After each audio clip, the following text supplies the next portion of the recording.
sebuah desa tinggallah seorang kakek dan nenek usia 2. Akhirnya itu si nenek lagi sakit ya, dia hanya disuruh baring di tempat tidur. Nah si kakek ini dia hidupnya hanya bercocok tanam dan beternak. Dia bercocok tanam, dia punya sebidang kebun. Akhirnya dia berkebunlah menanam pohon singkong, cabai. Kemudian tapi dia selain berkebun, walaupun kebunnya sedikit tuh, dia tanam untuk singkong dan cabai, dia juga memiliki 5 ekor sapi. Dia memiliki 5 ekor sapi. Setiap hari dia mengangon sapinya itu mencari makan.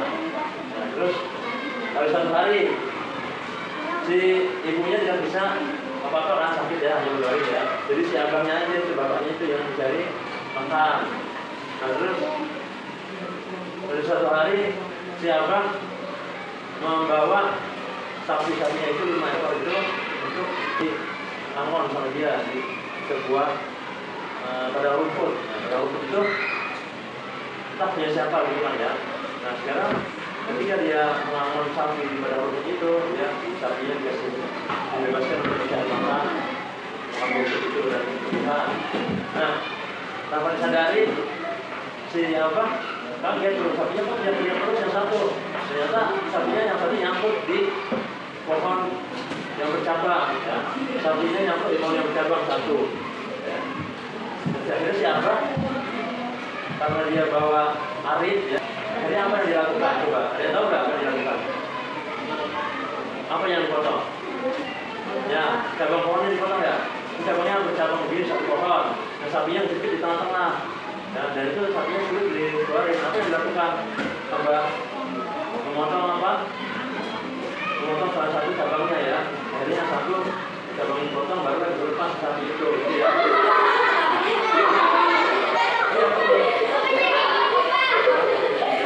Ini berdua bersamaan ya. Jadi cabangnya yang satu dipotong, akhirnya baru bisa apa? Lepas ya. Nah, udah ya, akhirnya apa? Akibatnya apa pada pohon itu? Akibatnya pada pohon itu apa? Akhirnya pohon terbelah ya. Jadi pertumbuhannya tidak sempurna pohon itu. Nah, terus habis itu dia mencari makan lagi. Terus pada pohon itu yang tanaman-tanaman ternyata milik orang. Tanaman-tanaman itu ternyata kebun itu sapinya si abang memasuki kebun orang. Dimakanlah tumbuh-tumbuhannya ya, sampai rusak tumbuh-tumbuhannya punya orang. Tanpa sadar si abang ternyata itu apa baru mengetahui, akhirnya sapinya diajak pulang lah gitu. Terus itu di hari pertama. Di hari kedua si abang melihat di kebunnya, itu ternyata di kebunnya dia ada kambing-kambing milik orang masuk ya. Akhirnya dimakanlah pohon singkongnya dia, dimakanlah cabainya dia. Apa yang dilakukan siapa? Kira-kira ada tahu apa siapa? Marah, siapa marah?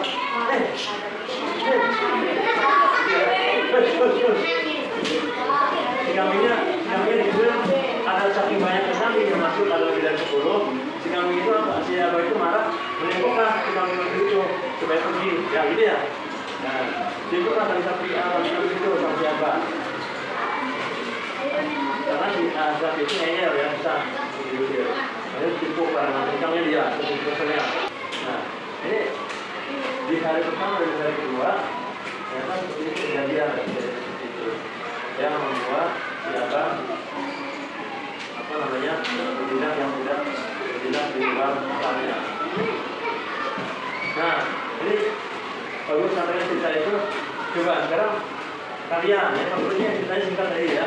Sekarang kalian coba pikirkan apa pesan yang diambil dari itu. Di hari pertama